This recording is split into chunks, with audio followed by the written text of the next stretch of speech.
오늘 본문 말씀은 예수님께서 제자들과 이 마지막 만찬을 마치시고 유월절 밤이 됐죠. 유월절 밤에 잡히시기 바로 전에 습관을 쫓아 기도하시는 장면입니다. 우리는 예수님께서 제자들과 마지막으로 기도하셨던 이곳이 겟세마네 동산이라고 알고 있습니다. 이곳은 올리브 나무가 감람나무, 올리브가 많이 나는 감람산의 서쪽 기슭에 위치한 곳이고, 감람나무 열매, 그 올리브 기름을 짜는 감람 기름을 짜는 틀이 있다고 해서, 이 기름 짜는 틀이 있다고 해서 겟세마네라는 지명이 붙었습니다. 예수님께서는 인간으로서 도저히 감당하기 힘든 십자가 죽음을 앞두시고 성령의 충만함을 얻기 위해 겟세마네에서, 이 기름 짜는 곳에서 성령의 충만함을 받기 위해, 성령의 충만함을 위해 이 겟세마네 기름 짜는 곳에서 마지막까지 기도하셨던 것입니다. 우리도 마찬가지인 것 같습니다. 우리 앞에 힘든 일과 고난이 있습니까? 예수님처럼 성령 충만하심으로, 성령으로 충만하시기 위해서 기도하는 우리가 되었으면 좋겠습니다. 우리의 고난이 아무리 커도 예수님의 죽음과 예수님의 십자가 그 고통과 비교할 수 없을 것입니다. 우리와 같은 육체를 가지시고 큰 시험을 당하신 예수님을 우리 모두 생각하기 원합니다.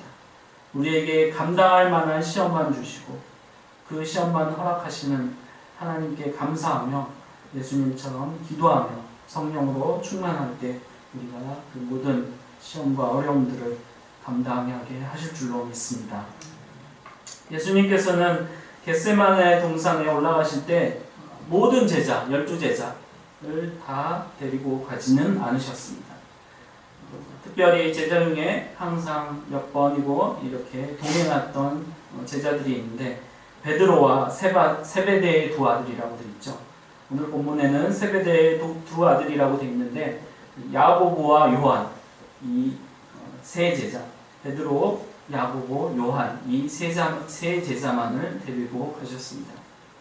예수님께서 특별히 아끼시는 베드로, 야고보, 요한, 이 세 제자를 예수님께서는 항상 두셨습니다. 그리고 이 제자들과 특별한 일, 또 특별한 비밀들을 함께 하시고 나누셨던 것을 볼 수 있습니다. 예수님께서 영광스러운 모습으로 변화되었던 그런 사건들이 있죠. 그 사건이 바로 변화산 사건입니다. 그 변화산에도 이 세 제자, 베드로, 야고보, 요한, 이 세 제자만을 데리고 가셨습니다. 우리의 구원도 그런 것 같습니다. 예수님의 곁에 항상 따라다니는 그러한 영광스러운 그러한 구원이 있을 수 있고, 또 부끄러운 구원도 있을 수 있습니다. 우리가 구원을 받을 때 해의 영광과 별의 영광과 달의 영광이 다르다는 말씀처럼 우리 성도들의 영광이 다 다릅니다.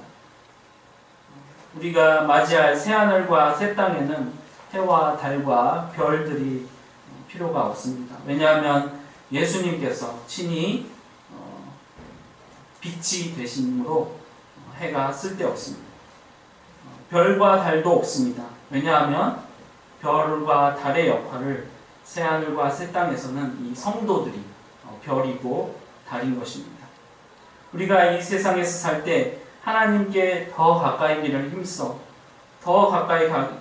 힘써 새 하늘에서 밝은 별이 되시기를 주님의 이름으로 축원합니다. 하지만 오늘 밤에 예수님께서 부르신 제자들, 베드로와 제자들은 어땠습니까?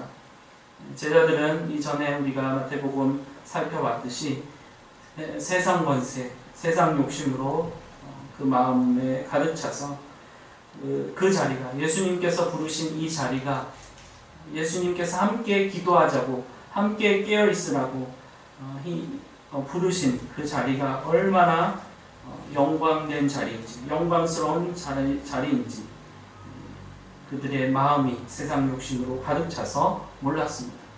그들이 그 영광을 깨달을 때는 바로 오순절날 성령을 받게 되고 나서입니다.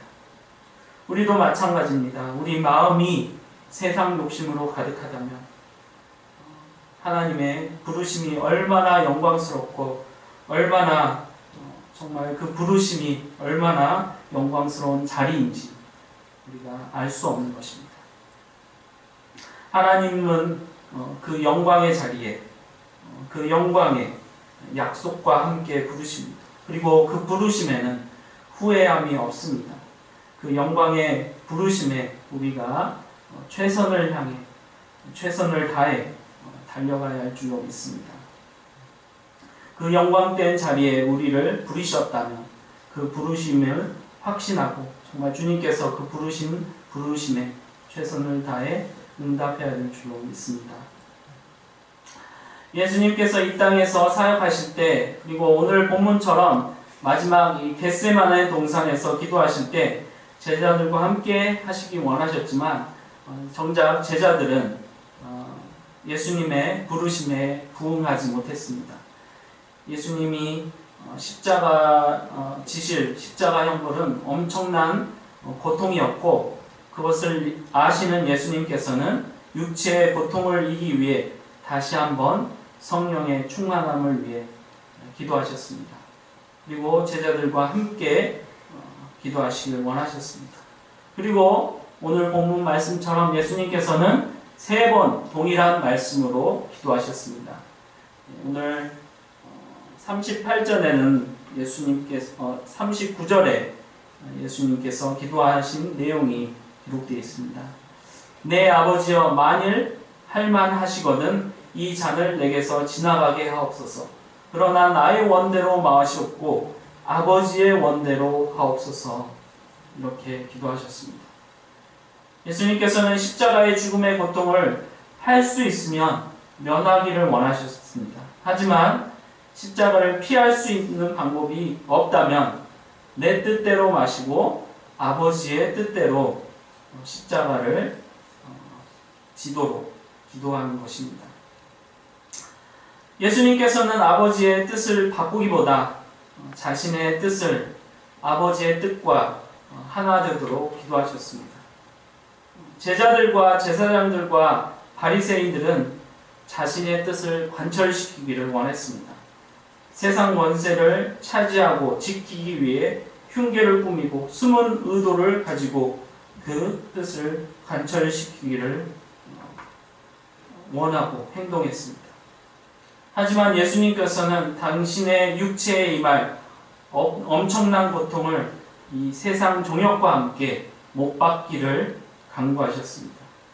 자신 육체의 모든 것을 다해 향유 옥합을 깨뜨린 마리아처럼 당신의 뜻을 깨뜨려서 하나님의 뜻에 맞추려고 기도하신 것입니다.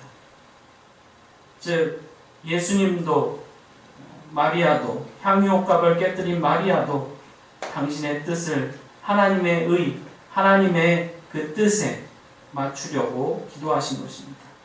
우리도 이렇게 기도해야 될 줄로 믿습니다. 우리의 뜻을 깨뜨리고 하나님의 뜻이 이 땅에 이루어지도록 하나님의 뜻을 간구하는 그러한 기도를 우리가 매일 드리는 기도에서 기도하기를 원합니다. 그런데 우리가 예수님의 기도에서 한 가지 주목하여 보아야 할 것이 한 가지가 있습니다. 그것은 예수님께서는 당신께서 당하실 육체의 고통을 잔을 마시는 것으로 표현했습니다. 예수님 당신께서 받으실 그 육체의 고통을 잔을 마시는 것으로 표현하셨다는 것입니다. 확실히 이 잔에는 예수님께서 흘리신 보배로운 피, 그 피가 담겨질 것입니다. 또 예수님께서 성찬 때, 이 전장면에 성찬 때 나누셨던 그 음료가 담겨져서 제자들에게 마시라고 주셨던 그 음료일 것입니다. 그것은 분명히 예수님의 피이고 또 언약의 피라고 예수님 당신께서 친히 말씀하셨습니다. 이 언약의 피에 대해서, 언약의 잔에 대해서 우리가 한번 묵상해 보기를 원합니다. 이 잔에 대해서 창세기에 나와 있는데요. 특별히 창세기 44장에 요셉의 이야기에 이 잔에 관한 이야기가 있습니다. 우리 함께 읽어보길 원합니다. 44장 1절로 45장 15절 말씀인데요. 너무 길어서 중간중간에 중요한 구절만 함께 읽고 그리고 중간 제가 설명하고 또 함께 읽고 그렇게 하도록 하겠습니다. 우리 창세기 44장부터 45장 요셉 이야기 함께 읽어보도록 하겠습니다. 교독하시겠습니다. 먼저 1절로 3절 교독하겠습니다. 요셉이 그의 집 청지기에 명하여 이르되 양식을 각자의 자루에 운반할 수 있는 만큼 채우고 각자의 돈을 그 자루에 넣고 내 잠고 은장을 그 청정의 자루에 넣고 그 양식과 돈도 함께 넣으라 하매 그가 요셉의 명령대로 하고 아침이 밝을 때 사람들과 그들의 나귀들을 보내리라. 이렇게 이 요셉이 이 청지기에게 명하여 이 요셉의 형제들의 자루에 짐 자루에 돌아가는 그 요셉의 그 형제의 아버지 즉 야곱에게 돌아가는 사람들에게 짐을 채워주고 음식을 채워주고 이렇게 돌려보냅니다. 그런데 특별히 그 청년, 여기 2절에 그 청년이라고 되어 있는데요. 이 그 청년은 베냐민입니다. 베냐민의 청년에 은잔을 넣게 됩니다. 그리고 그 아침이 밝을 때 그 형제들을 야곱에게로 돌려보내는 장면입니다. 그리고 이제 청지기한테 시켜서 그 형제들을 다시 데려오라고 이렇게 합니다. 그러면서 이 청지기가 하는 말이 우리 집에서 물건을 훔쳐가지 않았느냐 그러면서 이제 자루를 하나씩 검색을 하게 됩니다. 찾는데 은금을 도적질하지 않았느냐 막 그렇게 하는데 이제 이 베냐민 요셉의 동생인 베냐민의 자루에서 이 은잔을 발견하게 되는 장면이 나옵니다. 우리 11절과 13절 우리 교독하겠습니다. 그들이 각각 급히 자루를 땅에 내려놓고 자루를 각기 푸니 그가 나이 많은 자에게서부터 시작하여 나이 적은 자에게까지 쫓아오매 그 잔이 베냐민의 자루에서 발견된지라. 그들이 옷을 찢고 각기 짐을 나귀에 싣고 성으로 돌아가니라. 이렇게 되어 있습니다. 베냐민의 자루에서 은잔이 발견된 겁니다. 그리고 이제 다시 그 형제들이 다 옷을 찢었단 말은 슬픔으로 옷을 찢었단 말이죠. 그리고 각기 짐을 나귀에 싣고 떠났던 성 애굽 성으로 다시 요셉이 있던 성으로 돌아가게 됩니다. 그리고 이제 요셉이 그 형제들에게 말을 하는 장면이 나옵니다. 그래서 이제 요셉의 형제들은 겁이 잔뜩 먹어가지고 벌벌 땅에 엎드려서 이렇게 비는 장면이죠. 그러면서 이제 유다가 대답하는 장면이 나옵니다. 이것도 교독해 보겠습니다. 유다가 말하되 우리가 내 주께 무슨 말을 하오리까? 무슨 설명을 하오리까? 우리가 어떻게 우리의 정직함을 나타내리까? 하나님이 종들의 죄악을 찾아내셨으니 우리와 이 잔이 발견된 자가 다 내 주의 노예가 되겠나이다. 요셉이 이르되 내가 결코 그리하지 아니하리라. 잔이 그 손에서 발견된 자가 내 종이 되고 너희는 평안히 내 아들께로 돌아올라갈 것이니라. 네, 이때 유다가 말을 합니다. 유다는 예수님께서 태어나신 그 지파의 그 유다를 말하고 있습니다. 그 유다가 대표법으로 말을 하는 거죠. 우리가 이 잔이 발견됐으니 다른 거는 훔쳐갈 물건이 없었는데 이 잔, 은잔, 훔쳐간 사실이 발각이 됐으니 우리가 노예가 되겠다고 이렇게 말을 합니다. 그러니까 요셉이 다 그럴 필요 없다. 베냐민만 이 베냐민의 자루에서 짐에서 이 은잔이 발견됐으니까 그 베냐민만 이 내 종이 되면 되겠다. 그리고 너네들은 아버지한테 가봐라. 이렇게 말을 하는 겁니다. 그러니까 이제 유다가 계속해서 말을 하는데 우리가 그렇게 돌아갈 수 없습니다. 이 베냐민이 특별히 우리 아버지가 사랑하는 이 막내 아들인데 그 형도 우리가 이제 뭐 아버지가 사실은 팔았지만 들짐승한테 잡아먹혔다고 이 아버지한테 말씀을 드렸을 때 아버지가 그때 얼마나 슬퍼하셨는지 죽을 만큼 슬퍼하셨기 때문에 근데 그의 동생입니다. 베냐민은 그의 동생입니다. 아버지가 아끼는 그 동생이기 때문에 우리는 그렇게 할 수 없습니다. 그러면서 이제 유다가 말을 계속하는 장면입니다. 우리 함께 읽어보겠습니다. 교도하겠습니다. 주의 종 우리 아버지가 우리에게 이르되 너희도 알거니와 내 아내가 내게 두 아들을 낳았으나 나는 여기서 만났어서 내가 말하기를 틀림없이 찢겨 죽었다 하고 내가 지금까지 그를 보지 못하거늘 너희가 이 아이도 내게서 데려가려 하니 만일 재해가 그 몸에 미치면 나의 흰머리를 슬퍼하며 수월로 내려가게 하리라 하니 아버지의 생명과 아이의 생명이 서로 하나로 묶여있거든 이제 내가 주의 종 우리 아버지에게 전하되 아이가 우리와 함께 아니하면 함께 읽겠습니다. 아버지가 아이의 없음을 보고 죽으리니 이같이 되면 종들이 주의 종 우리 아버지가 흰머리로 슬퍼하여 수월로 내려가게 함이니이다. 얼마나 슬프다고요? 이 야곱 아버지가 이 베냐민까지 이른 것을 아버지가 알게 되면 수월에까지, 음부에까지, 지옥에 내려가기까지 슬프게 될 것이라고 이렇게 말을 하고 있는 겁니다. 유다가 요셉에게 말을 하고 있는 거죠. 그래서 이렇게 할 수 없습니다. 이렇게 아이만 남겨두고 우리 형제들만 올라갈 수 없습니다. 그러니까 이 요셉이 반응이 나옵니다.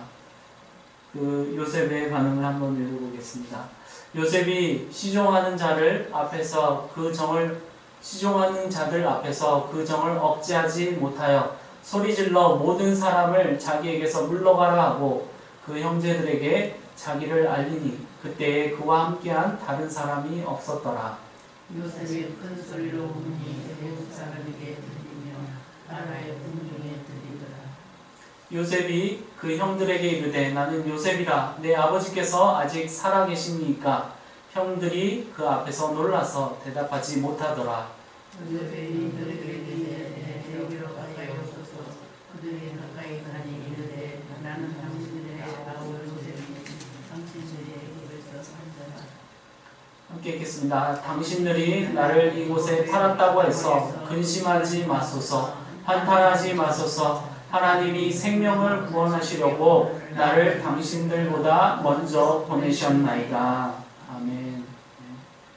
요셉이 형들에게 그 사실을 자백하기 전에, 말해주기 전에 혼자 나와서 사람들을 다 물리고 통곡을 하고 우는, 그 정을 억제하지 못하고 소리질러 우는, 그 우는 그 소리가 얼마나 컸던지 바로의 왕궁에까지 들리도록 이렇게 울었다고 기록되어 있습니다. 그리고 요셉이 그 형들에게 당신들이 판 그 아우가 바로 나다. 내가 요셉이다. 그리고 걱정하지 말라. 하나님께서 당신들의 생명을 구하시려고 당신보다 먼저 나를 이곳에 보내셨다고 이 요셉이 고백하는 모습을 볼 수 있습니다. 이렇게 쭉 요셉의 이야기를 읽다 보면 잔인하고 먼저 그곳에 보내셨다고, 또 야곱의 아버지가 수월에까지 가는, 음부에까지 가는 그러한 슬픔을 겪겠다고 하는 그런 표현들이 나옵니다. 이 이야기에서 요셉은 바로 예수님의 표상입니다. 예수님께서 앞으로 하실 일들을 미리 먼저 요셉을 통해서 보여주시고 계시는 것입니다.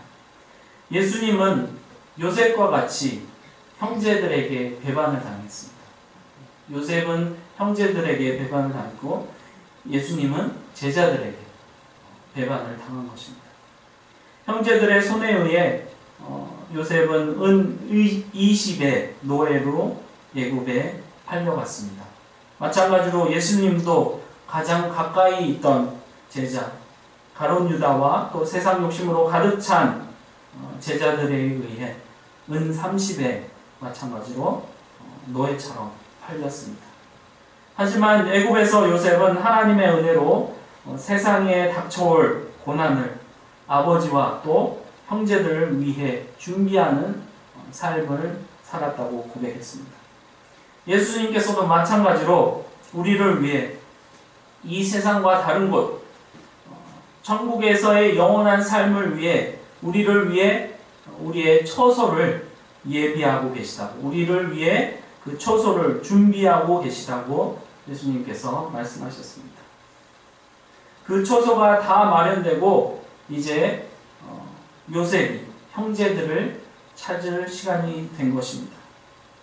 요셉은 그 형제들을 찾기 위해 은잔을 준비했습니다. 그 형제들을 찾기 위해 그 은잔의 시험을 통과해야지 이 형제들을 되찾을 수 있는 것입니다. 특별히 사랑하는 동생 이 베냐민을 찾기 위해서 은잔을 이 베냐민의 짐에 넣어둡니다.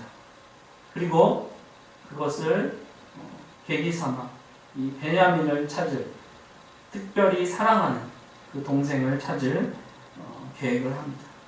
예수님도 마찬가지입니다. 예수님도 사랑하는 당신의 사람들, 우리들을 찾기 위해서 이 은잔의 시험, 피의 시험, 언약의 피의 시험, 그 십자가의 시험을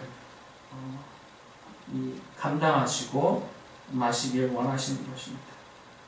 그리고 예수님께서 특별히 사랑하시는 당신의 제자들을 가까이 두어 이 베드로와 야고보와 요한을 가까이 두시기 위해서 오늘 함께 기도하러 겟세마네 동산을 찾으신 것입니다.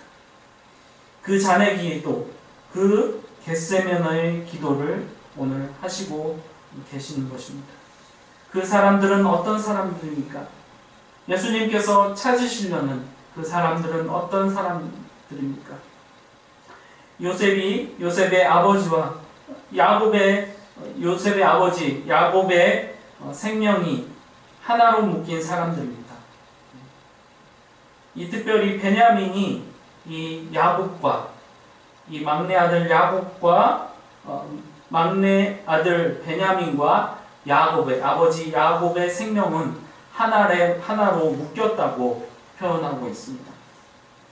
요셉과 아버지 야곱 그리고 베냐민 이 세 명, 요셉과 아버지 야곱과 베냐민의 생명이 하나로 묶인 것처럼 예수님과 또 우리들 그리고 아버지 하나님의 생명이 하나로 묶여 있는 것입니다.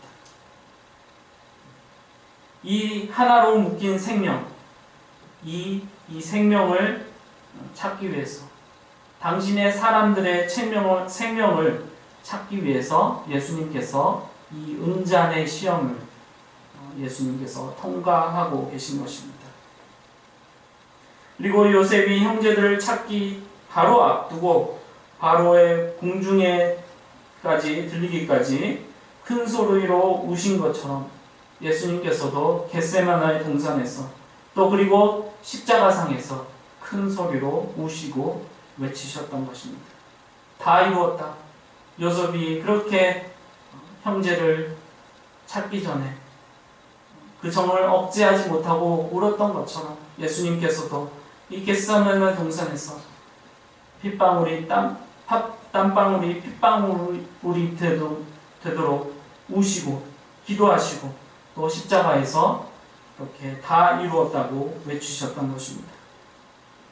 그리고 요셉이 모든 사람을 물러가게 하고 아무도 없는 그곳에서 우리 형제들을 만난 것처럼 예수님께서도 이 세상의 사람들, 세상의 것들을 다 물리시고 우리만 그렇게 찾으시고 만나시길 원하시는 것입니다. 예수님께서는 우리를 위해 이 잔의 시험을 통과하신 것입니다. 이 잔을 할 수만 있다면 내게서 물러가게 하시옵소서. 하지만 내 뜻대로 마시고 아버지의 뜻대로 하시옵소서. 이 잔을 예수님께서는 끝내 마시시고 이 잔의 시험을 통과하신 것입니다. 요셉을 통해서 예수님께서 어떤 잔의 시험을 통과하실 것인지 미리 보여주셨던 것입니다. 수월에 내려가기까지 아버지에게 버림을 당하시는 시험을 당하면서 우리를 살리신 것입니다. 아버지에게 끊어지기까지, 그러한 시험을 당하시기까지, 그 생명으로 연결된 그 줄이 끊어질 때까지 예수님께서는 시험을 당하신 것입니다. 요셉의 아버지 야곱이 요셉의 동생 베냐민도 죽었다고 하면 수월에 내려간다고 했습니다. 예수님께서는 친히 나무에 달려 죽고 저주를 받으심으로 아버지에게 끊어져서 음부에까지 내려가셨던 것입니다. 그런 저주를 받으심으로 우리를 사하시고 우리의 죄를 사하시고 우리를 살리신 것입니다. 아버지에게서까지 끊어지면서 수월에까지 내려가시면서 우리를 살리시기 위해 나무의 저주를 받으신 것입니다. 아멘. 이러한 상황을 앞두시고 예수님께서 그의 사랑하시는 자 베드로에게 요셉에게 베냐민과 같은 자에게 함께 있기를 원하시는 것입니다. 베드로에게 나와 함께 있어라, 깨어 있어라, 함께 깨어 기도하자, 또 성령으로 연결되어 있자, 내가 아버지의 생명에서 끊어지게 되었다. 너는 나와 함께 성령으로 하나 되자. 이렇게 요청하시는 것입니다. 지금 우리에게도 예수님께서 그렇게 요청하시는 줄로 믿습니다. 예수님을 다시 만날 때까지, 예수님을 다시 만날 때가 가까운 이때 깨어 기도하고 성령으로 또 기름으로 충만해져라. 그렇게 우리에게 요청하시고 계십니다. 우리가 성령으로 기도할 때 주님과 영으로 하나 되는 줄로 믿습니다. 우리가 예수님과 떨어져 있다고 생각할 때가 많이 있습니다. 하지만 우리가 기도할 때 성령으로 특별히 기도할 때 주님과 영으로 하나 되는 줄로 믿습니다. 우리가 그렇게 기도할 때 누가복음의 겟세마네의 기록처럼 정말 천사가 힘을 더하는 줄로 믿습니다. 누가복음에는 특별히 천사가 힘을 더했다고 이렇게 말씀하고 있습니다. 하지만 세상의 눈이 팔린 베드로는 예수님의 3번의 요청을 신실하게 응답하지 못했습니다. 그리고 똑같이 예수님을 3번 부인했습니다. 지금도 우리에게 예수님께서는 계속 요청하고 계십니다. 한 번 더, 한 번 더, 또 한 번 더. 주님 오실 때가 가까이 왔다. 깨어 기도하라. 성령으로 충만하라. 우리도 베드로처럼 깨어있지 못하면 마귀에게 속아서 예수님을 부인할 수 있는 우리 자신입니다. 그들이 왜 졸고 잤다고 성경은 기록하고 있습니까? 눈이 피곤했다고 말하고 있습니다. 특별히 몸이 피곤했다고 기록할 수도 있는데 눈이 피곤했다고 기록하고 있습니다. 그들이 왜 피곤했습니까? 눈이 피곤했습니다. 보지 못했기 때문입니다. 눈이 피곤했다는 말은 그들이 보아야 할 것을 보지 못했다는 것입니다. 진리의 말씀을 보지 못했고 주님 오시는 것을 망대에 올라가서 보지 못했다는 것입니다. 그리고 영원한 천국의 세계, 영혼의 세계, 하나님의 나라를 보지 못했다는 것입니다. 우리는 깨어 기도하며 우리가 보아야 할 것을 보아야 할 줄로 믿습니다. 아무쪼록 저와 성도님 여러분들은 오늘 이 예수님의 요청, 나와 함께 깨어 있으라, 이 말씀을 기도하라, 이 말씀을 마음에 두시고 마음에 새기시고 육체에 속한 모든 것, 세상의 정과 욕심을 버리시고 주님 오실 길을 맞이하시는 주님의 이름으로 축원합니다.